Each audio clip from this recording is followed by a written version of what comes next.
Hell hath no fury, or so they say.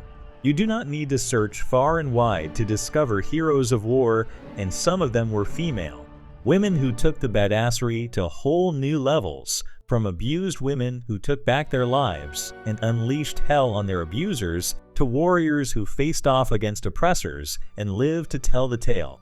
We all love a good story of victory against the odds, particularly one that has an anti-hero that defies convention and fights for what they believe in. Popular culture and history are filled with stories of valor and heroes of war, and women have played an often pivotal role in shaping the future of countries and regions alike.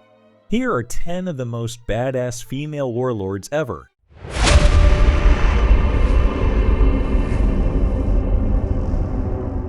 Hi everyone, welcome to the Hot No channel. I hope you're all doing well. If you enjoy our content and would like to see more of these videos, please subscribe to our channel and hit the bell icon so you don't miss any videos.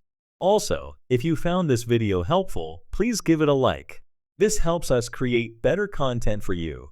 Thank you so much for your support.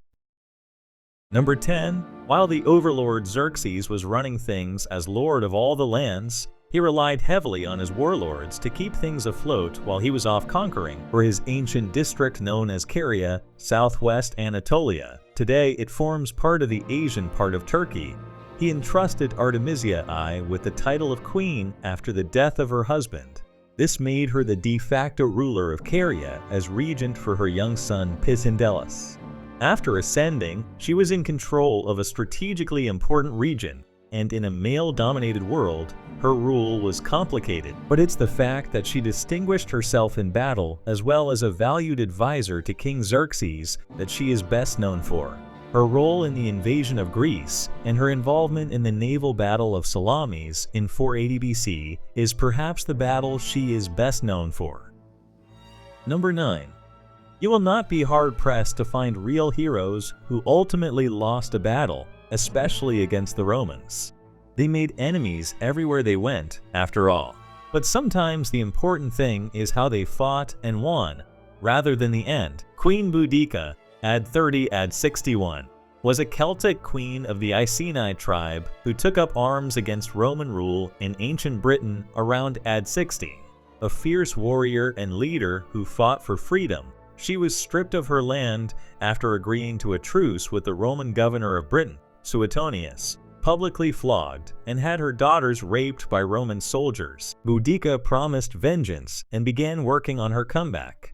While the Romans were fighting in Wales, the queen led a rebellion, defeating the Roman 9th Legion. Her forces also destroyed Camulodunum, murdered a captain of the Roman forces, and massacred inhabitants. Then set her sights on London and Verulamium. In the end, Boudica ended her own life with poison before someone else could, but not before killing some 70,000 Roman and Roman supporters. Number 8. When someone reaches a certain level of legendary status, the line between what actually happened and myths that developed out of sheer admiration becomes quite blurred. Lady True, AD 226, AD 248, was one such legend. In some versions of her tale, it has been suggested that when she was 19, she decided to form her own army to fight against Chinese oppression, against her brother's best advice. Others say she fled to the mountains after murdering her abusive sister-in-law. Be that as it may, her past shaped the lady into the formidable force known by the Vietnamese people to this day. True led her army in victory over the Chinese forces in more than 30 battles, which meant her movement was placed on the radar of the Chinese as a rebellion to be taken seriously. The Wu dynasty sent reinforcements, ultimately defeating the uprising. Still, by then, Lady True had already made a name for herself. True killed herself rather than succumbing to the enemy. Number 7. In the 6th century BC, in the lands north of Persia and east of the Caspian Sea, there was one ruler, Tomyris d. 520 BC, a fierce warrior woman among women who fought on horseback and ruled with ferocity when the Persian army, intent on expansion, attacked the Massageti, a nomadic people with a far inferior army compared to the mighty Persians. Tomyris warned that it would only end in death. Cyrus the Great, ruler of the Persians, and his advisors devised a plan to lure out the Massagetae, faking a retreat and leaving out wine a drink unknown by the Massagetae. They captured and ultimately killed Tomyris' son. The death sent the queen into a blood rage, and she deployed her army, ruthlessly defeating the Persians in battle, killing Cyrus. She also ordered his body to be brought to her, then decapitated him and dipped his head in blood, giving him the bloodbath she promised she would. Number 6. Perhaps one of the most famous warriors on the list. Joan's story is as tragic as it is heroic. Saint Joan of Arc is a national hero of France believed to have been acting under divine guidance. Fighting for the French army against the English threat, she led the army to victory in several battles, including the famous Siege of Orleans, which was a strategic victory in the 100-Year War that helped the French regain their country. Joan ultimately met her downfall when she fell from her horse while retreating from battle and was captured by the English forces. At her trial, there were 70 charges laid against her, including charges of witchcraft, heresy, and wearing men's clothes. After years of capture and continued defiance, Joan was burned at the stake. Number 5. Known as the first woman to ascend to the throne of Zazzau, modern northwest Nigeria, Queen Amina, 1533 to 1610, reigned as Sarania, queen, between 1576 and 1610. A warrior woman herself, she introduced metal armor, iron helmets, and chainmail to her army. She led a campaign against their neighbors, expanding the House of People's territory to its largest borders in history. It is believed that she delighted in the art of warfare and showed no interest in marrying, as she fought her way to become the leading warrior of Zazzau. After her ascendancy to queen, she only spent 3 months on the throne before she made a comeback to the battlefield, leading military campaigns until her death at Ogtagara in 1610. In the end, her rule lasted for 34 years, and her legendary status has been cemented in Nigerian history. Number 4. From royal ancestry herself and the second wife of King Septimius D. Nathus, Zenobia c. at 240 c. at 274 became queen of the Persian Empire after King Dinathusius' assassination. She took matters into her own hands, had his killer executed, and became a ruler and powerful military leader. Queen Zenobia took it to the Romans, attacking the Roman East and thereby expanding her empire.